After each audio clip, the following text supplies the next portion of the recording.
껍질 조금 세게? 나. 소리야 조금 더 세게. 근데 여기 네. 껍질 자 돌려봐. 조금 남았어요. 껍질 아니. 조금 남았는데. 아니. 돌려야지. 옳지. 껍질 여기 조금. 와, 나 너무 세다.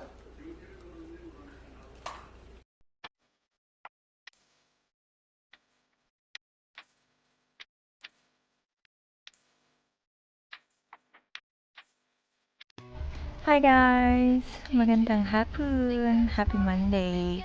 Diyos ko dahil magamaga yung mukha ko. Kagigising ko lang from afternoon nap.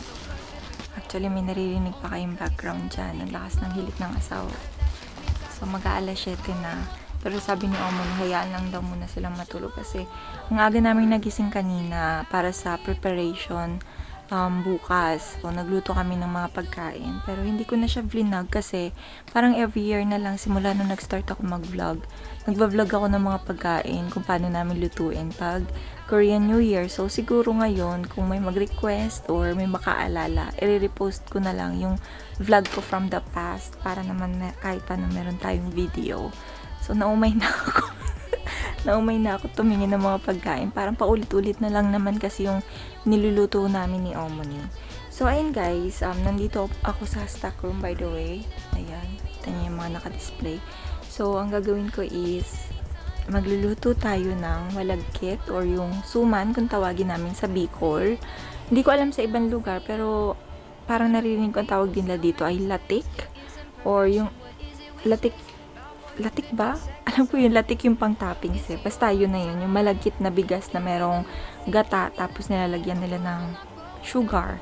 So, ayan. Since madaming malagkit si Omoni, lutuin natin. Ayan. 2 cups. Kasi konti lang naman yung gata na dala ko. 2 baso. Maling baso pa yung nagamit ko, guys. Wala kasi siyang yung pantakal talagang baso. Si Omoni ang gamit niyang pantakal is yung literal na baso. Sobrang dami pa rin ito. Mga Koreans, pag nagsasaing sila, nilalagyan nila ng malagkit para mas lalong maging sticky and soft yung kanin nila. Ganun sila magsaing. Pero tayong mga Pinoy, diba, gusto natin yung buhaghag, medyo dry. Kaya yung mga rice ng Korean, pangit siya pag fried rice kasi nga dikit-dikit siya.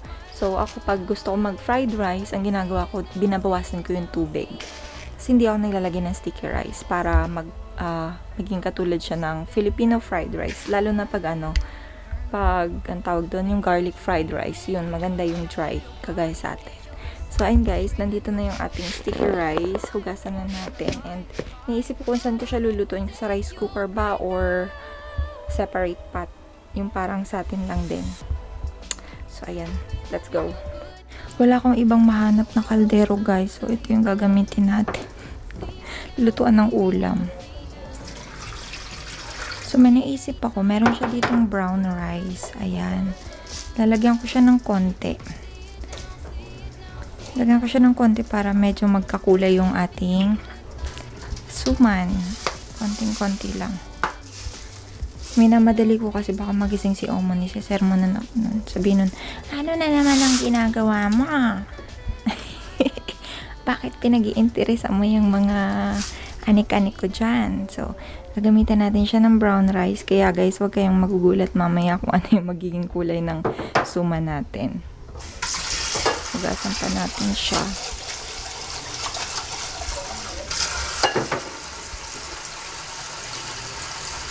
Konting-konti lang na lalagay natin na brown rice. Kasi itong rice na to, para siyang magic. Kahit konti lang ilagay, nakakahawa siya. I mean, para siyang virus.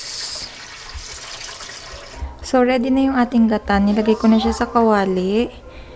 Wait, i-lower natin yung apoy. Kasi parang sobrang taas. Baka kumulo na to. Lagay lang natin sa 7. Natunaw na siya. Tapos saka ko ilalagay yung sugar. Actually, 1 cup yung sugar. Pero parang sobrang tamis na. Tapos tutunawin lang natin siya. I think much better na ubusin ko na lang na. 2 cups kasi yung ano, yung gata. Tapos 1 cup ng sugar. Konti lang naman yung gagawin ko.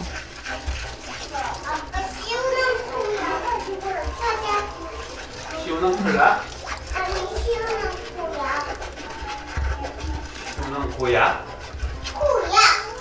아, 시원한 코야? 아빠가 아빠. Life in a world that keeps changing. Think that it's progress you're making. Copy and paste pretty faces all the time. Pictures so perfect we play through. Only cause you set up the angle. Web that you we've got us tangled. Caught in what's before our eyes. Show off your fantasy reality. Whoa, that's yours, but I'll keep doing mine. You'll be living your good life. Catch a glimpse from the outside, then you see me now, see me now, see now. Don't need any timeline to prove that this is my love. Always even lang ba? No, she's finding, searching.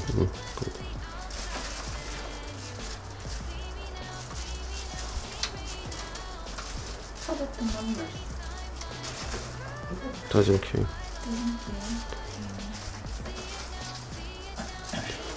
쓰러지겠다고 그만해 되겠다. 한쪽으로 기울었다.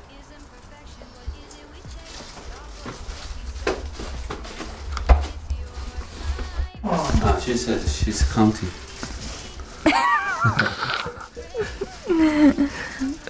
짝술 하잖아. 홀수 안 하잖아. 홀수를 안 한다. 짝수를 안 한다. 짝술 안 한다고. 아, 그 홀수를 해야지. So we called it biko. Usually we... 디코. No, it's biko. We cook it. 이거 어떻게 넣을 거고? 넣을 수 있는 방법이 없다. 그거 쓰러지. 짝술 갖고 접시 넣으면 되지. I made 그 무엇이 그 모르나?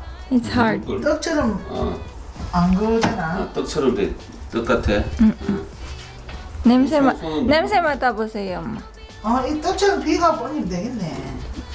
냄새 맡아보세요. 전에 니 그 녀석 가온 그거하고 비슷하네. 너 친구한테 그 우리 택배 받으러 갔잖아. 몇 개, 엄마?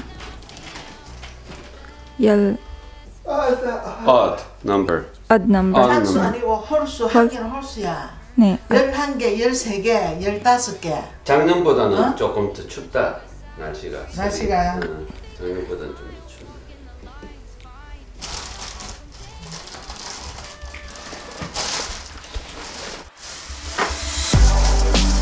You'll be living your good life. Catch a glimpse of the outside, then you see me now, see me now, see. 왜 찰나요, 엄마? 이게 그 3개. 왜 찰나요? 왜요? 이 그냥 뭐 귀신 들어서 니 그냥 뭐 못 끝나. 근데 엄마 할아버지 오한테 삽시쇼 하는 거야.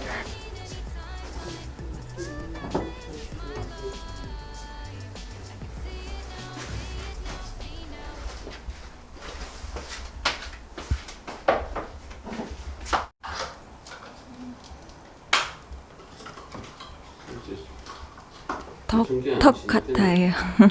똑같아. 근데 이게 어떻게? 아이고야. 갑자기. 이거 언제 때 삼기고 뭐 한다고 샀지? 엄마 제가 할게요. 예쁘다. 통기한이. 예쁘다. 엄마 그 나하고 손도 안 돼. 이거 똑같은 거 저 아버지 방에도 있더만. 보니까 쓰던 거 있더만. 유통기한이 15년이 지난 게 아직. 저 있네. 그 뭐가 다른? 그거이가. 아, 저기 자각이. 아니다 잠시만.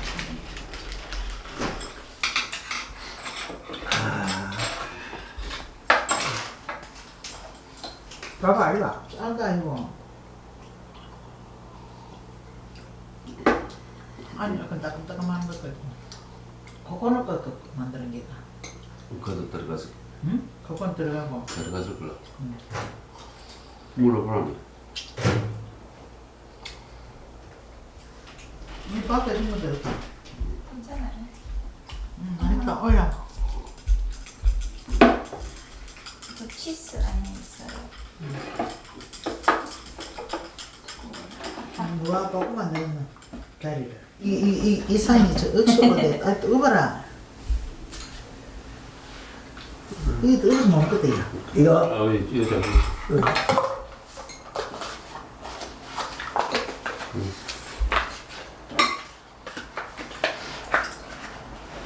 됐다. 산이 털렸어. 네, 코코넛 밀크 들어가서 이게. 볶으면 좀 들어가면 따끔따끔한 거. 딱 코코넛을. 다 볶으면 지금. 네. 그럼 코코넛 밀크 넣는 거야? 딱 코코넛. 그 다음에 찹쌀. 찹쌀.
Wonder Woman.